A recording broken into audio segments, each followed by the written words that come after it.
जो लोग नाउमीद हैं उनके लिए और जो नाउमीद नहीं है उनके लिए भी, ताकि वो नाउमीदी में जाने से बचे रहें। हल क्या है, तरीका क्या है? जो नाउमीद लोगों को उम्मीद की किरण दिखाए, और जो उम्मीद से हैं अभी नाउमीद ना हुए हैं, अल्हम्दुलिल्लाह वो पुरुम्मीद रहें, उनकी उम्मीदों में इजाफा हो। तो क्या करें?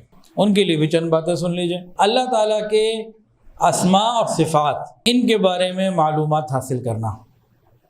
ईमान तो हम सबको है। अल्लाह ताला के जो नाम है ना, अस्माउल हुस्ना, वलिल्लाहिल अस्माउल हुस्ना फदऊहु बिहा, अल्लाह ताला के नामों का, अल्लाह ताला के सिफ़ात का इल्म हासिल करना, उन पे गौर और फिक्र करना, उनके ऊपर तदब्बुर करना, उनको पढ़ना, समझना, सीखना, ये एक ऐसी चीज़ है जो इंसान को अल्लाह के करीब कर देगी। अल्लाह ताला की सिफ़ात को पढ़ने समझने वाला कभी नाउमीद हो ही नहीं सकता, और है तो रह नहीं सकता।